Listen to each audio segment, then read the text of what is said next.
Hello and welcome to another episode of Chasing 48. I am Zach Harley. This is a Ghost Runner Media production. Appreciate you being here for episode number 9. It is May 25th of the year 2021, and your Cleveland Indians sit 25-20, a game and a half out of first place. They have moved up to second. They were in third last week. Now they're in second place there. Hello. We're rounding down on May here. We're almost at June. It's nuts. So once again, appreciate you joining me, Zach Harley, with you for the next half hour or so on this episode of Chasing 48. Got a lot to get to here. There's been some stressful times. There has been some very fun times. There have been some very fun times that were very stressful times. It was a seemingly endless week, right? It was a never-ending week for the Cleveland Indians. There were players being sent down.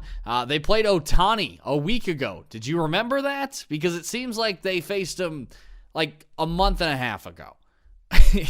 So they've played Ohtani. There's been players sent down. There's been players called up. There's been players sent to the IL. We will get to all of that. But first, got to start with last night here, taking on the Detroit Tigers. And a lot of people were stressed on Twitter last night. It was fun, right? It was a fun baseball game.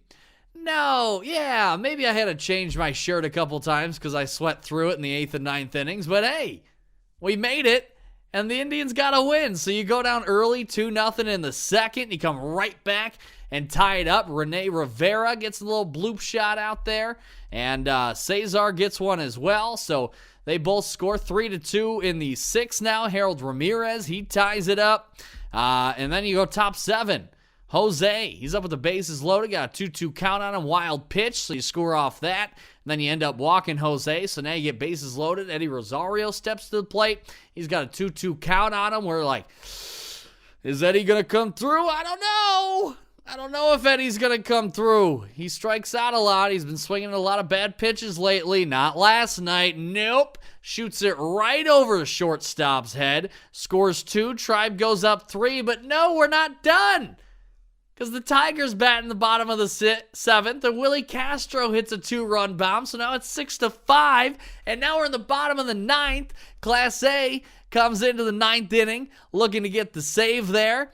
You got bases loaded. 2 outs, Tribe up 1. Eric Haas, don't let the demons haunt you. Don't let the ghosts of Indians past haunt you.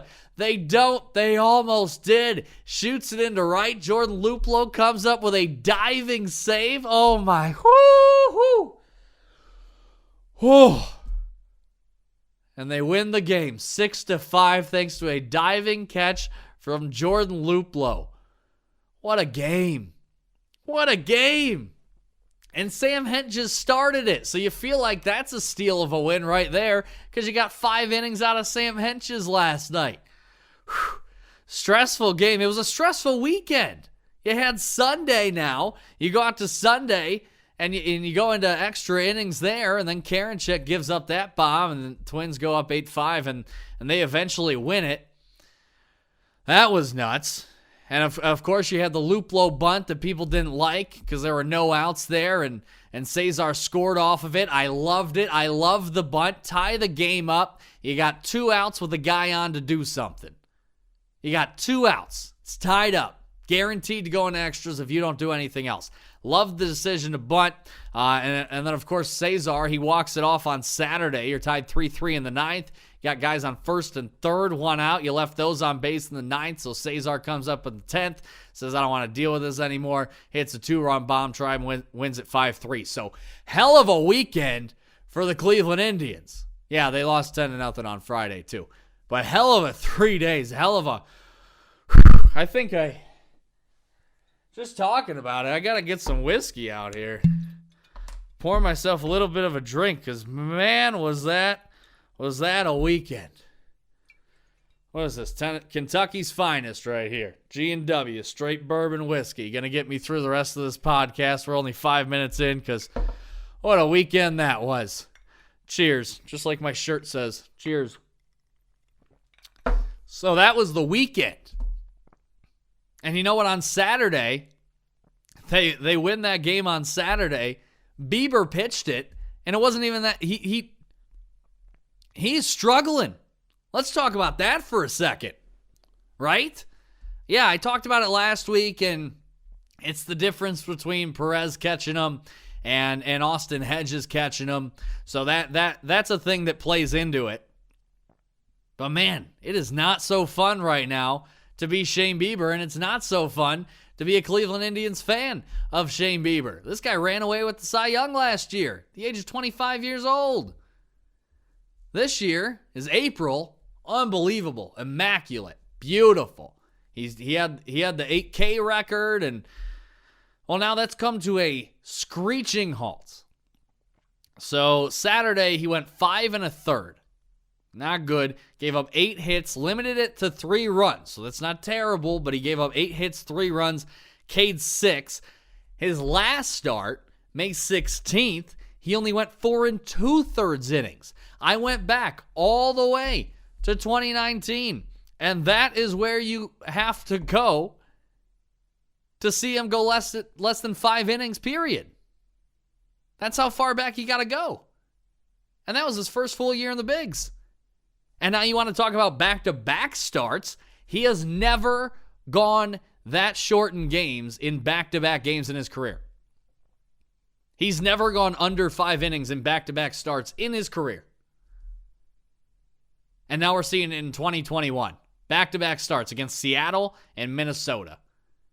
Seattle 500 team, Minnesota dead last. And I went over the catching last week. I don't have an answer other than that. I really don't. I don't want to blame it all on Austin Hedges. He's not throwing the pitches, but he's calling them. And so if Shane Bieber's going to struggle like this until Roberto Perez gets back, what is this rotation going to be? What the hell is this rotation going to be? Yes, he only gave up 3 runs. I get that. But he gave up 8 hits. And that can turn into a lot more. Yes, there is something to be said about limiting damage when you give up hits, multiple hits, especially in the same inning. But I mean, he's going 4 2/3, 5 1/3. No. This is Shane Bieber. He goes 7 strong. 105 pitches, 10 Ks. That's Shane Bieber. 1 run maybe. 2 walks. And now we're getting, he can't even make it out of the 6th. Regularly. He can't make it out of the 6th inning. That's your horse. So now you have Savali, who is still strong, and Plesac, who has been very strong ever since those 2 back-to-back starts against the White Sox, and caused a little false alarm, worry there on Zach Plesac's year. So he's been solid. Savali's been solid. But then after that, the Indians don't even know who's going to pitch tomorrow. And I'll get to that fully later in the coming up section of this, but they don't even know who's going to pitch. I think it's going to be Cal Quantrill. I think it should be Quantrill. I think he's done enough this year to warrant at least a look. I mean, you're letting Sam Henches start. I think that's kind of a slap in the face to Cal Quantrill. And that's not even anything against Sam Henches. I just think Quantrill is better. I think he's like obviously better than Sam Henches. So they're probably going to start Cal Quantrill. They sent Tristan McKenzie down to the minors because he's been god-awful this year. He's had he's got 30 walks in 31 innings, which is just terrible. He's got a 6.89 ERA, a 1 nice whip. That's a 1.69 whip. ERA plus 64. If you don't remember, the baseline is 100 for a very average pitcher, and he has a 64 ERA plus. Terrible. So he's set down, and who knows when he'll get his control issues back. They already don't have a 5th starter, and now Shane Bieber is struggling like this. So this rotation, man, what are you going to do? What are you going to do? Now, they did, to help out in the bullpen, I guess, they did, because they sent Tristan down, a roster spot opens up. They bring up Giancarlo Mejia. Giancarlo Stanton would be nice, but Giancarlo Mejia is who they brought up. He was nasty last night. He got the win. He goes an inning, gave up no hits, K'd 1. Last time out, his first game of the year, it was on Friday against Minnesota. Went 2 2 1/3 innings, gave up a hit, K'd 5. So every out he recorded was a strikeout. That's nasty. So I guess that's nice to look for, but that doesn't answer the rotation question. And I don't think they have an answer besides Cal Quantrill, and let's cross our fingers and hope Tristan gets this figured out.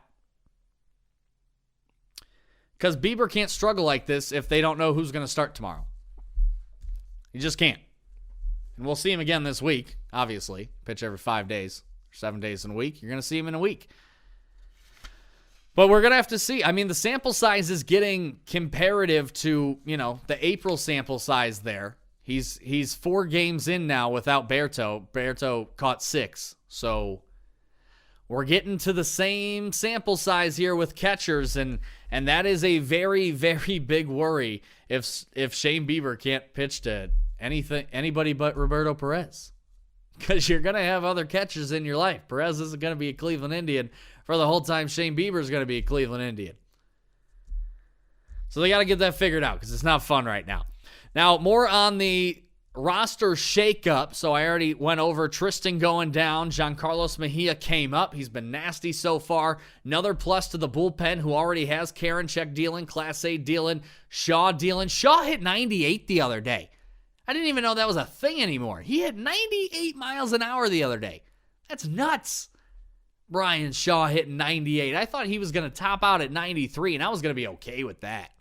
And he hit 98, so that's cool. Other roster shakeups. Franmil Reyes, obviously, he went down with the loudest yell you've ever heard in a baseball game that wasn't towards anybody. So he's out 5 to 7 weeks with an abdominal strain. It leaves a huge hole, really. Just like Tristan leaving the rotation, now you don't know who's going to start the next day. It leaves, a bigger hole because Franmil is actually doing really well. He's got an OPS almost 900, 11 dingers, 29 RBI. It's tough to replace. They can't replace him. I mean, they're going to try with Owen Miller, and Owen Miller looks nice. He was hitting .406 through 16 games in Columbus. That's 70 at bats, so that's pretty damn good there. If you don't know who he is, came over in the Clevenger deal with Josh Naylor there. He's 24 years old, shortstop. He might be in the running for a starting shortstop spot if Ahmed Rosario stops hitting, and I'll get to him in a second here. People like Owen Miller, but he's not going to be Franmil Reyes. And so now who backs up Jose Ramirez in the lineup? And I know I went through this earlier. I'm like, yeah, but I wouldn't pitch to Jose if I'm the pitcher. If I'm the other team, I don't throw Jose anything to hit. Because 2 things. I don't trust anyone else in the lineup to really burn you that often. And 2, Jose Ramirez he gets impatient a little bit when he's not hitting or when you throw him a lot of balls. He's going to expand the strike zone because he wants to hit. And so if you don't pitch to him, he's going to eventually start expanding the strike zone, and then you're going to get him out. But I'd walk him because there's no one else in the lineup that consistently is going to burn you. Maybe Cesar lately. He's been pretty hot lately. Maybe Naylor, but you're not on the mound and you watch Josh Naylor walk up to the plate and you're like, oh, shit, I got to buckle down here. No, I mean, I like Josh Naylor. I think he's doing really, really good this year. He's having a really good year.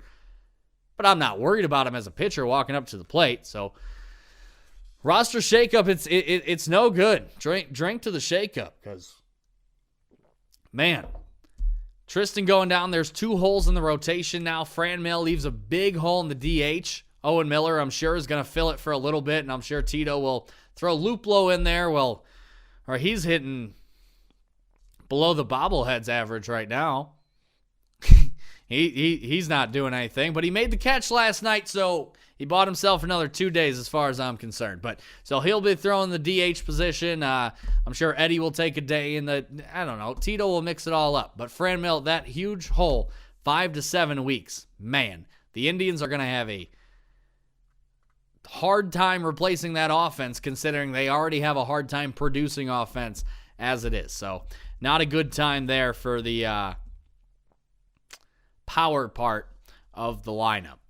All right, time for love to see and hate to see it. And I kind of alluded to it just a few minutes ago, but Ahmed Rosario, He's been raking, and he's been coming up clutch too, which is what I think a lot of people have been noticing in the last week to 2 weeks. Started with that Cubs series. He had the walk-off, and then, man, he just keeps hitting. Last 6 games, he's hitting .417.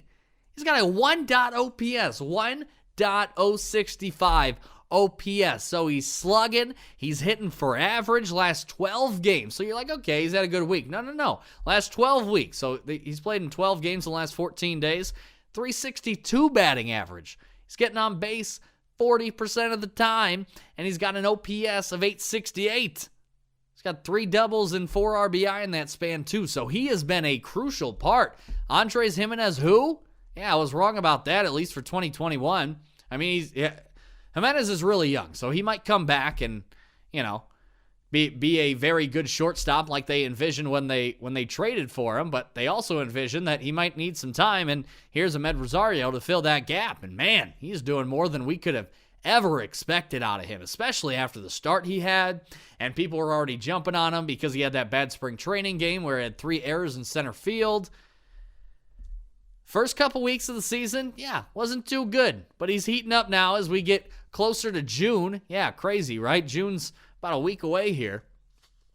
He's been heating up, so love it. Love to see it there from Ahmed Rosario. Another guy. Gotta give props. Gotta give props where they're due. I know I talk a lot about the guy on this show, but you gotta give props where they're due, and props go to Jake Bauers. What?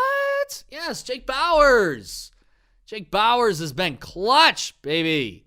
Last 7 days, sitting 286, got an OPS of 912. Went 3 for 3 last night. I told my buddy to bet that Jake Bauers would not have a hit and try to make some money. He said, screw you, Zach. I'm going to go 3 for 3. I'm not even going to get out. I wonder what the odds were. I wonder what the odds were on Jake Bauers not getting out. I bet you could have made a fortune. Probably could have retired at the young age of 27 if I bet on Jake Bauers going for 3 for 3 last night. But anyways, last 28 days. So last 3 weeks of the season were not good for Jake Bauers. And yes, the last month we have seen some very bad at-bats from Jake Bauers.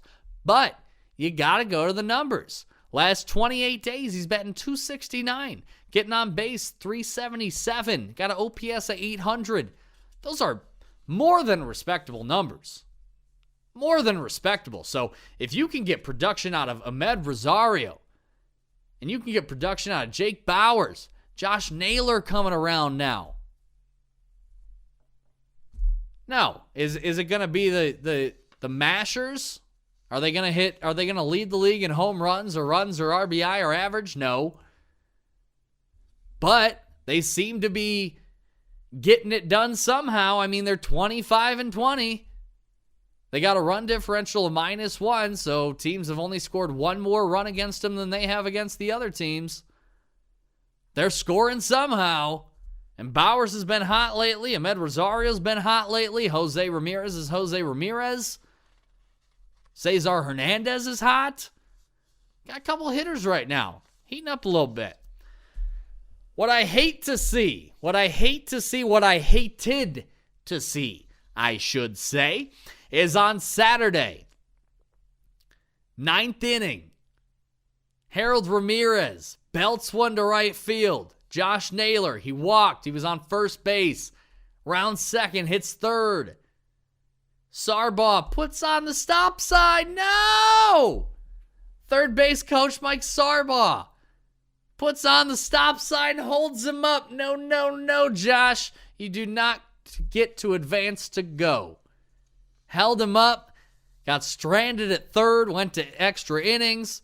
Thankfully, Cesar walked it off, but man, it was a tie ball game. You had no outs, 1 out. Yeah, you had 1 out. Tie ball game. You got to send him, man. You got to send him. Let Harold walk it off. Let Josh Naylor, the big bundle of energy that he is, let him round his ass around third and score that winning run into home. Let him do it. You're tied anyways. You can't lose. You cannot lose. Send him. Let Naylor have his moment. Let Harold Ramirez have his moment. Let the crowd erupt. Let them walk it off. Your offense's history this year says you're not going to get a hit anymore anyways. You already had one. Send him. Let him have his moment. I wanted to see him round. And yes, Naylor that was part of that week and a half from hell 3 weeks ago, where he got gunned at third because Sarbaugh put up the stop sign while he was rounding third, and Naylor said, no thanks, I'm going to go home, and got gunned. But different situation. Good on Naylor for holding up, okay? Naylor should have held up because Sarbaugh said so. He was doing the right thing. But Mike Sarbaugh, you gotta let him go. Let's go. Get those arms moving. Get him waving. Get him home. Let him slide in. If he's out, he's out. I don't even care if he's out. And I know it sounds like a dumb thing to say, but I don't care if he's out. Let him score. Let him have the moment. Let him walk it off and win the game. So I hated to see that. And yes, thankfully, again, Cesar walked it off, so didn't have to worry about it too much. But man, how fun would that have been? Let Harold walk it off. Naylor rounding first. Home runs are fun walk-offs. When a guy scores from first to third, or from first base to home to walk it off, that might be more fun. Because that's energy the entire time. You see that ball rolling in right field. You see that guy hauling ass around the bases. You know it's going to be bang, bang. He hits third. Ball in the air. Halfway there. Hits the cut man. Ball hits home plate right when the runner does. Calls him safe. Walks it off. Crowd goes ape shit crazy. How awesome would that have been? So I hated to see it. Love to see that they won the game. Hated to see Josh Naylor get held up at third because, man, that would have been so cool. And I'm rooting on Josh Naylor now. So that would have been awesome. All right, well, it is that time. Cue the music. Time for your AL Central roundup here. Start with standings. Chicago White Sox standing firm in first place, game and a half above the Tribe, 27-19. Your Tribe in second place, 25-20. Kansas City, third place, 22-23 on the year, 4.5 games back of first. Detroit and Minnesota both tied for the last two spots, 18-29, 9.5 games back of first place for both of them. So we will start with Chicago, and we got a lot to talk about with those Chicago White Sox. Just drink up, because it was a fun week for those Sox, wasn't it? Man, getting a little TLR there, a little Tony La Russa. Man, I'll start with the stats, and then we're going to get into that. So offense struggled this week for the White Sox. They batted $177. Not surprising. Their manager doesn't want to hit. You know what? We're just going to get right into it. Yeah, I have a bunch of notes here. Nobody cares. They weren't hitting because Tony La Russa is a jackass. I'll say that right now. And I know I'm a little late on the train, but I'm not going to jump in my basement to yell at Tony La Russa for 5 minutes because this is an Indians podcast. So we'll talk about the White Sox now. Tony La Russa, I would have fired him. I'm not kidding. If you don't know, real quick, what was it, 16-3? They ended up winning. So the White Sox are up 15-3 against the Twins last week. The Twins have Willians Astudillo on the mound. Did I say that wrong? Astudillo? I don't know. They have a position player on the mound. It is a blowout. The Twins are losing by 13 runs. He is throwing 45-mile-an-hour fastballs. Yermain Mercedes, professional hitter, comes up to the plate. He is a 30-year-old rookie, and arbitration is not going to be nice to him if he doesn't hit home runs. So what does he do to a 45-mile-an-hour fastball? He treats it like a softball and hits it 400 feet over the wall. Tony La Russa, the Chicago manager, and remember, Yermain Mercedes is a member of the White Sox. Tony La Russa comes out after the game and says, I was screaming at Yermain. If the Twins are mad, I don't blame them. Because he needs to be taught a lesson. He shouldn't be swinging for a home run on 3-0 up whatever the amount they were up, 12. And then he doubled down the next night when the Minnesota Twins pitcher, I think it was Tyler Duffy, he throws behind Mercedes, and La Russa comes out after the game, doesn't protect his player, doesn't call out the other team, no.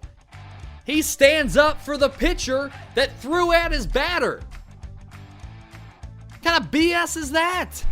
I would have fired Tony La Russa right there. Because I don't respect you anymore if I'm a player. If I'm a Chicago White Sox, I don't respect you in the slightest. You came out after a game where the Twins had a pitcher on the mound, or an infielder on the mound. And you come out after the game and yell at your player for hitting a home run? 3-0? Who cares? Who cares? And if you have a problem with it, look, it sucks that he has a problem with it, but it's more of a problem that he came out to the media and made it way bigger of a deal than it needed to be. If you have a problem with it, keep it in the clubhouse. Sit your mean down and say, hey, around here, we don't do things like that. We don't do things like that. It was, what an ass. I would have fired him immediately. Rule number 1 of being a manager, you stick up for your players. You are not a coach. It is different than any other sport. You are not a coach. You are a manager. What do you manage? The game and players. You manage players. You manage a clubhouse. You manage the morale that goes around the clubhouse, right? Guys are down, you get them up. You're doing the opposite, buddy. I don't care that you're a dinosaur and you coached when Ty Cobb was playing. That's not true, but he looks old enough to do it. Game's changed. And the game hasn't changed in the aspect where you stand up for your guy. So if I was the White Sox, I would have fired him, and I don't think that clubhouse would have had a problem with it. I really, really don't. Because after the game, Tim Anderson's on Instagram sticking up for Jermaine Mercedes, actively going against his manager. Mercedes going on and sticking up for himself and calling out the manager. And then Lance Lynn comes out, starting pitcher for the White Sox, and says he has no problem with it either. And then Tony La Russa goes at Lance Lynn and says, well, he has a locker, I have an office. Are you kidding me? You're an ass, man. No, he's not the ass man like Kramer. He's an ass, man. I would have fired him immediately. So the White Sox now, they're 5-5 in their last 10. They're batting $170 in the last week. Why do you think that is? Because I think this team's ready to give up on Tony La Russa. They just got swept by the Yankees. I think because of that, the Indians might be able to win this division with 87 wins solely because Tony La Russa. I'm not kidding. I'm not kidding. He already didn't know the rule about pinch running a guy in the 10th inning for the guy that goes on second base to start the inning. He already didn't know about that rule. He made his pitcher run. He made his pitcher run, and then he comes out after the game. He says, I didn't know about that rule. You should know the rules, man. You got one job. It's to manage a baseball game, and knowing the rules is part of managing a baseball game. So don't be surprised if he loses that locker room and they say, screw you, this wasn't our window year anyways. Robert's out. Eloy's out. Screw you. We're going to get you fired, and we're gonna tank this year. So wouldn't be surprised if Chicago, that locker room leaves them. All right, that was a long time on the Chicago White Sox, so I'll fly through the rest of the division. Kansas City, the Royals, as I said, 22-23, 6-4 in their last 10, run differential of -25. Sunday, their last game, Carlos Santana, old friend of ours, had a walk-off against Detroit. Offense still at league average, sitting around 240 last week. Pitching has been better. The ERA in the last 7 days, 340 on the season. It's 450, so they've been doing a lot better. That's how they've been able to win 6 of the last 4. Yeah, they had a good week. Took 2 of 3 from Detroit. Had a 2-game sweep in Milwaukee. They scored 5 runs in 3 of their last 6 games, so looks like Kansas City heating up. I hope they cool down a little bit because I like where the Indians are in the standings, and I like that Kansas City is below them. Detroit, they've been heating up. They're 5-5 in their last 10. Spencer Turnbull, he's had 2 good starts, one of them being a no-no versus Seattle. That's the second time Seattle's been no-hit. Third team ever to be no-hit twice in a season. Obviously, one of those other teams is Cleveland, and then After that one, Corey Kluber no-hit the Rangers, so that's the second time the Rangers have been no-hit. So Cleveland, Seattle, Rangers, three teams to be no-hit twice in the same year. Only 4 of those in the history of baseball, 3 in 2021. And Turnbull, he looked good last night. I had some bad luck. A couple infield hits. Rene Rivera had that bloop job into left field. I forget who it was, but they flew one right back up the middle, went off the infielder's glove. So had a bunch of light hits that gave up runs, but Turnbull looked good last night. The team, they lost 2 of 3 to Kansas City. They swept Seattle. And, of course, they lost last night. They got 3 more coming against the Indians. Minnesota, they're tied with the Tigers for last place. We saw them this weekend. They were annoying. Kyle Garlick can eat shit. And that is what I have on the AL Central.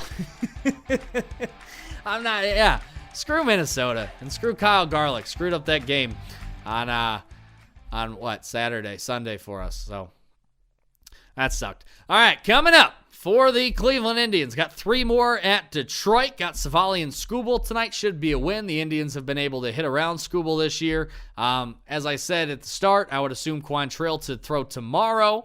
And then, what's today? So Tuesday, Wednesday, Thursday, you got Bieber going against Matt Boyd. Could be a great matchup. Both of them have had up and down starts this year, so could also be a mess of a game. So all of a sudden, a Bieber start now turns into a wait-and-see start. I can't believe I'm saying that, but I am. And then after Detroit, they got 3 against Toronto at home. Toronto's been mashing, so you're going to have to try to match up against that, which opposing teams have also been able to do because Toronto's pitching isn't that good. And then on Monday, you got a doubleheader against the White Sox, and then finish up a 4-gamer against them on Tuesday and Wednesday as well.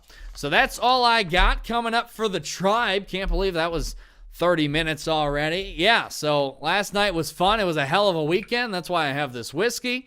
Bieber's been struggling, and that's something to worry about. Love seeing Jake Bauers heating up. Can you believe it? I can't. Harold Ramirez doing well as well. Tristan McKenzie going down. Fran Mill going down as well in the literal sense. Ahmed Rosario keep raking. And Tony La Russa's an ass.